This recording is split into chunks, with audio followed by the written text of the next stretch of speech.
Hello everyone, my name is Ilaria Chillotti and I am a researcher at Desilo, a company based in Seoul, South Korea. Today I'm going to present our fully homomorphic encryption library, Desilo FHE. So, fully homomorphic encryption is a technology that allows to perform computations over encrypted data. The computation can be as simple as the additions or multiplications, or more complex functions like lookup table evaluation or polynomial approximation of more complex functions. The ciphertext in fully homomorphic encryption contain a little bit of error at encryption time that we call noise, and this error needs to be there for security reasons. And after every homomorphic computation, this error grows. Controlling this error is very important in order to assure that the computations are done correctly, and we use a technique, a well-known technique called bootstrap to do this noise management. So thanks to the bootstrapping, we are also able to perform as many homomorphic computation over encrypted data as we want. In our Desilo FHE library, we implement one of the most studied and used schemes, homomorphic encryption schemes known nowadays, that is called RNS-CKKS. The scheme allows to perform homomorphic operations on approximate numbers. Also, the ciphertext allowed to encrypt several messages inside a single ciphertext, which means that those messages can be treated and manipulated all at the same time, allowing this way SIMD computations. The library is built on C++ and CUDA and optimized for CPUs, parallel CPUs, and GPUs. It also includes a Python wrapper for easy integration into existing AI workflows. The library is very easy to use, and the team includes and incorporates new features in every release. So if you want a new feature to be integrated, please let us know. The library also comes with a very nice documentation that has installation guides step by step, as well as explanations for all the objects that are manipulated in the library, all the ciphertext, and all the different operations that we can do homomorphically. It also contains some examples, from very simple example to more advanced ones. The documentation can be found at the link shared in the slide. Now, to show you how easy it is to use our Desilo FHE library, we're going to use a very interesting example by evaluating a specific artificial neuron inside a neural network. In particular, the artificial neuron we're going to focus today is what we call an active neuron. An active neuron takes in inputs n, inputs x1 to xn, and it performs an initial weighted sum on them, meaning that every single input is multiplied by a known weight, wi, and then added all together with a bias b. The result of this computation that we call y is going to be passed to an activation function, and the result of the evaluation of y, the activation function on y, is z, which is the output of our active neuron.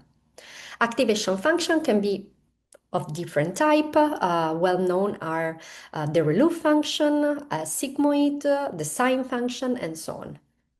So today we're going to use a toy example to evaluate this artificial neuron. And in particular, we're going to consider 4 inputs to the neuron. So we're going to provide, of course, the inputs encrypted because we want to evaluate this active neuron homomorphically. So we're going to encrypt the inputs, provide 4 ciphertext inputs, and we're also going to take advantage of the SIMD functionality provided by RNS-CKKS. So we're going to put inside every one of the 4 input ciphertext 8 messages. This means that we're going to be able to evaluate in practice 8 active neurons in parallel in a single homomorphic evaluation. So we also provide 4 weights because we have 4 inputs and 1 bias, and the activation function that we're going to evaluate in this example is the ReLU function. So as we said, we have 4 ciphertext inputs, each one encrypting 8 different messages. So we're going to pass those ciphertext to the initial weighted sum, and we're going to multiply each one of the ciphertext time a clear text known weight, and then add them all together plus a bias. The result of this computation is going to be a ciphertext once again containing the 8 results of the 8 different parallel evaluation on all the 8 set of messages. The computation of a multiplication between a clear text and a ciphertext is very easy, and the addition between ciphertext is also a very easy operation in homomorphic encryption. Now the result is going to be passed to the activation function, which in our case, as we said, is ReLU. And in our RNS KKS, we evaluate this type of function by approximating them with a polynomial. And the result, once again, is going to be an encryption, a ciphertext containing the 8 different results of the evaluation of the neural network, of the active neuron, sorry. Now, the ReLU, we're gonna observe how we can evaluate a ReLU. ReLU of y is equal to the max between 0 and the value y in input. And this is also equal to 1/2 times y plus y times the sine of y. The most complex part of this operation to evaluate is the sine function of y that we will approximate with a polynomial. So now we're going to move to a demo where I will show you how to evaluate all the operations described in the slide with our FHE library, Desilo FHE library. After installing our Desilo FHE library, we simply define the functions that we're going to use to evaluate our artificial neuron. The first one is the sine function that we will evaluate as a polynomial approximation of the sine function. In particular, in our approximation, we use 2 polynomials. We provide the coefficients of 2 polynomials, and we're going to evaluate the approximation of the sine function as 2 subsequent polynomial evaluations. In our library, we can simply use the evaluate polynomial function provided in Desilo FHE and pass to this function the input x, that in our case is going to be a ciphertext, and the coefficients of the polynomial. The result of the first polynomial evaluation is going to be passed to the second polynomial evaluation in order to compute the final result.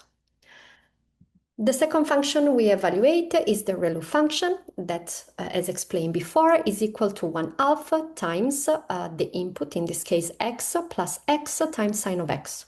So we start by evaluating the sine of x by using the function we just defined, which evaluates an approximation of the sine function on x. And then we use the functions engine multiply and engine add provided in our library to compute the rest of the computation. So the multiplication times x, the addition with x, and the multiplication by 0 times 5. So the result of this function is going to be a polynomial approximation of the ReLU function since we used a polynomial approximation of the sine function. The last ingredient that we need to evaluate our artificial neuron is the evaluation of the weighted sum that we call inner product bias that takes in input, again, the encrypted data, the weights and bias, and it computes the weighted sum by initializing the result with the bias and then adding inside a for loop the result of the product between the input data and the weights. Again, this computation can be done by using engine multiply and engine add provided in our library. Finally, we can build our artificial neuron. We initially define the engine and create the secret and public keys for the scheme to be instantiated. And we provide as data a list of values. In particular, we're going to have 4 lists, each one containing 8 different values as explained in the slide before. We start by encrypting those 4 lists separately by using engine encrypt that will provide in output 4 different ciphertexts, each one encrypting one of the lists containing 8 values. We provide, of course, also the weights and the bias for our weighted sum, and we start by computing the inner product bias with the function we just defined by passing in input the encrypted values, the weights and the bias. The result of this computation is going to be a ciphertext, and this ciphertext is going to be passed to the ReLU evaluation defined right before that computes the approximation of the ReLU function on the input inner product. The result, once again, is going to be an encryption, a ciphertext. And in order to verify that the result is correct, we're going to decrypt it by using engine decrypt. I will run it again to show you how fast is the evaluation. And we can see that the result is indeed correct up to a certain precision. The example shown in the demo, it can also be found in our documentation. So please feel free to double check it and run it again by yourself to see how easy it is. Thank you so much for your attention. And if you have any additional questions, don't hesitate to get in touch with us and visit our pages to play with our library.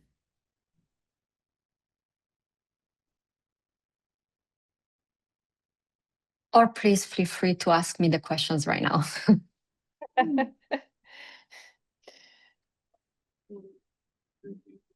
Yeah.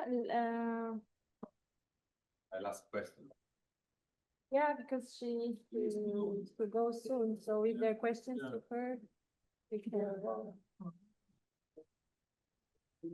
Do I have specific questions?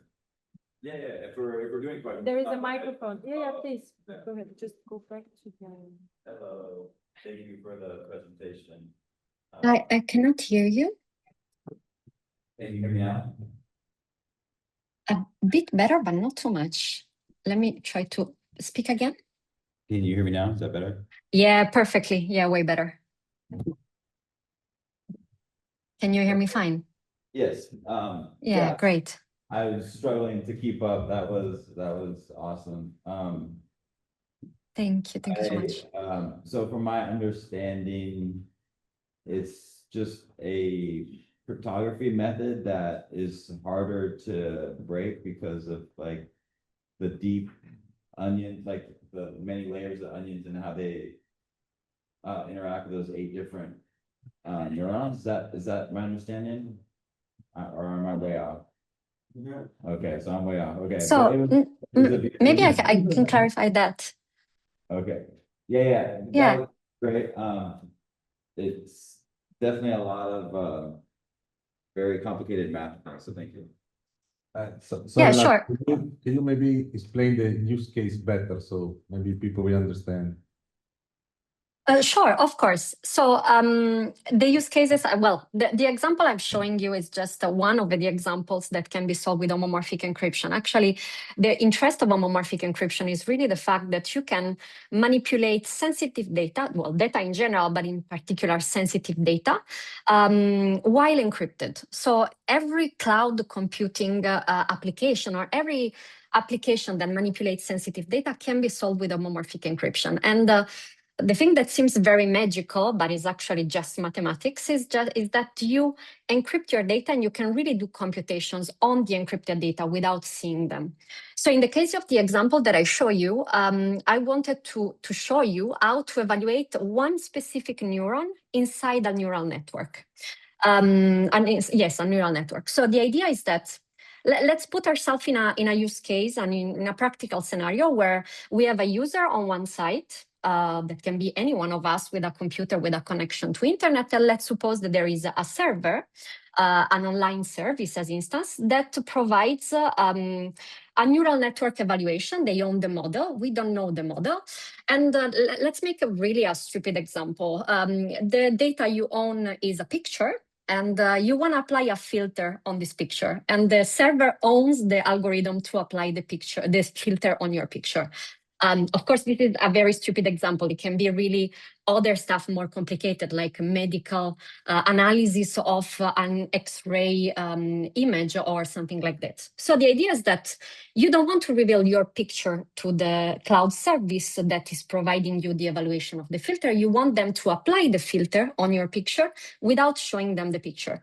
So what you will do is you encrypt your picture and you send it encrypted to the cloud.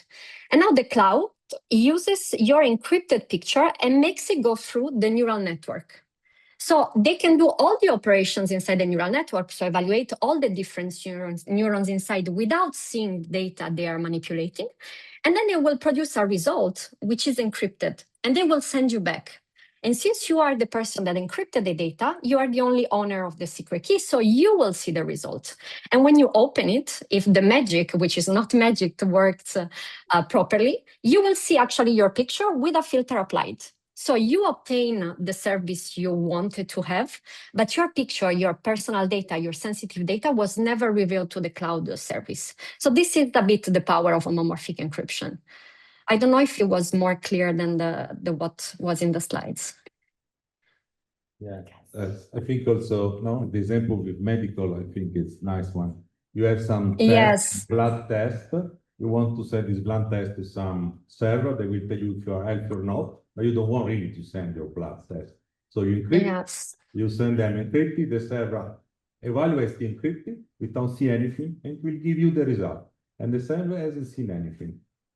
So it's really, you weren't here previously, but it's also connected to what we were saying this morning. So you become the owner of your data. That's the way to keep ownership of your data. So you don't need to give all your services. You give your data encrypted. It could be you have to pay a tax, and there is a service that will compute your tax, where you want to send how much you get, different kind of deduction. Okay, you can see, send all these things encrypted. It will compute your tax, and they will really know what you've got. So in this is very important application. Now, is there any other technical question? Is that applied to the token itself? Because I'm thinking specifically like dynamic mutable NFTs on the XRP ledger or NFTs, multi-purpose tokens. I'm just wondering, is that in the token, or that need to be a new amendment, or is that something that's done off-chain or in a separate piece? Well, I suppose in your case, you're talking more about blockchain applications, which are, of course, some of the applications of homomorphic encryption. Well, in this case, we're not even, the example that I showed you is not even taking into account a blockchain in the model. We're really talking about like a user and server interaction where really the server owns the model and you own your data. And you simply want to access a service online that, as Massimiliano was explaining, could be as difficult as or as sensitive as analyzing some medical data and receiving an answer. We have seen lots of examples, including genomic data, as instance. There was lots going on in the last few years where people were sending their genomic data to companies in order to discover if they have genetic diseases or something else. And unfortunately, they need to send this data unencrypted. So the company that is providing the service is actually seeing your data, your personal data, and it's very sensitive in the case of genomic data. So with homomorphic encryption, what we can do is still allow you to have access to those services, but making you the only person owning and seeing your own personal data. So not revealing anything about you to the service that's to the company or the entity that is providing you with this service.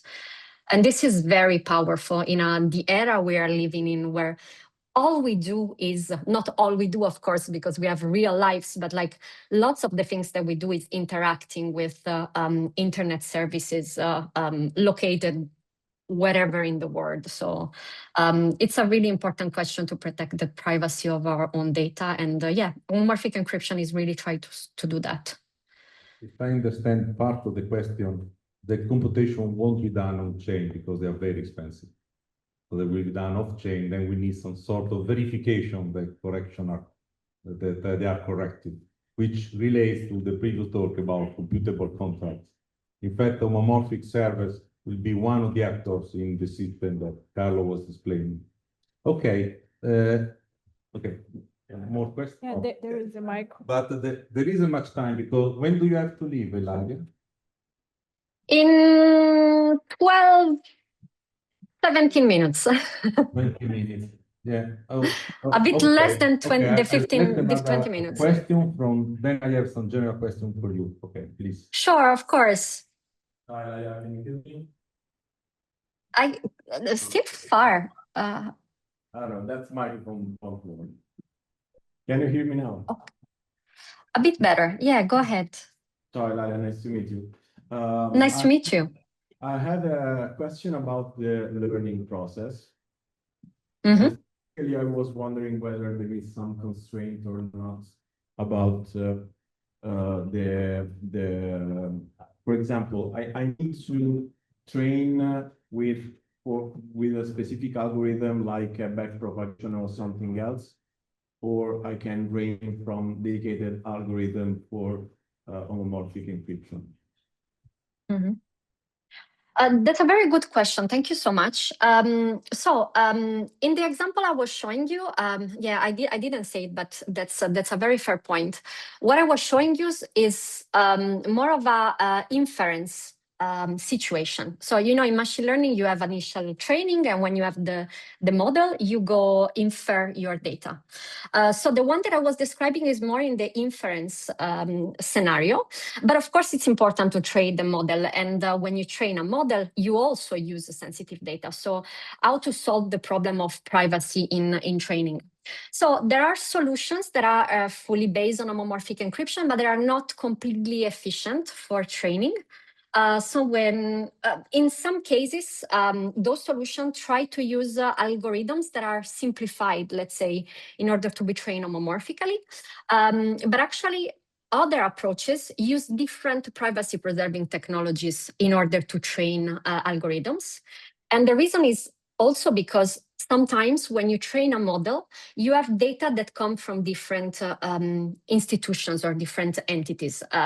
If we want to go back to the example of medical data, the medical data that you want to use to train such a model might come from different hospitals with different patients. And so there is also a problem of different entities want to train the same model, and different entities want to protect their own data. So in this case, other privacy enhancing technologies such as multi-party computation or federated learning can be used to train the model in order to protect once again the data during training. And then homomorphic encryption can be used at inference time instead. At Desilo, my company, we have solutions for that. And in case of the training, we also use as instance federated learning to do so. So yeah, that's it. I don't know if I answer your question. You answered my second question, actually. So perfect. What was the first one then? No. The second question was exactly this. So if okay. with a way to train the network without revealing unencrypted data, but ciphered data. But yeah, absolutely, yes. But also it's interesting to understand whether there is a limitation or some constraint about the training algorithm that you need to use for applying homomorphic encryption, but I guess no, from your answer. Well, if you actually train the data, train the network with standard data, then the network is able to infer also with encrypted data. But I guess that the network should be able to infer also without encrypted data. Sure. So the network is like, when I talk about a neural network, I mean, there are weights and functions that define a neural network, right? All right. In the case of the example I show you, one neuron is defined by the weights and the biases in the specific weighted sum, and by the function, the activation function. So when you train a neural network, these are the type of data you obtain. So in the very simple case of just an active neuron, but of course there are different types of neuron, having access to the model means having access to the weights and the bias, and having access to the ReLU function in the case of our example. So this works with clear text data, but what we do in homomorphic encryption is that we are able to make this work also with encrypted data, and we don't need to change the model. We can use the same model. So that's really very powerful. Thank you. Perfect. Thank you for the questions. Yes, there are actually two different business models. So there's the model when the server knows the model, if the server knows, and then it can encrypt when required or not. And then there is possible also the server doesn't know the model itself. It's just a super powerful computational server. It's running encrypted model. Absolutely. It doesn't even know that. Yeah. In that case, it will accept as input on encrypted data. Okay. Okay. Yeah, but in that case, also you can have encrypted data from the user and encrypted model from the model provider. So in this case, you are in a scenario that is a bit multi-party computation as well. So yeah, absolutely. Okay, now I have, as I was saying, a more general question for you. So you Sure. been working in this sector for a while. You were working in Zama in France. Now you're there in Korea. And I know people work in other companies that they do this work on homomorphic encryption, the data crypto in Italy. So homomorphic encryption was thought of something very beautiful in principle, but not practical. But now it seems it's becoming practical. So a question, I have the general question that I will do also to Federico. So the question is that these advanced cryptography, are they becoming real business or just theory that you are playing with? What's your view? Good question. So for me, it's becoming a reality. As you said, I've been working in this field for quite a long time.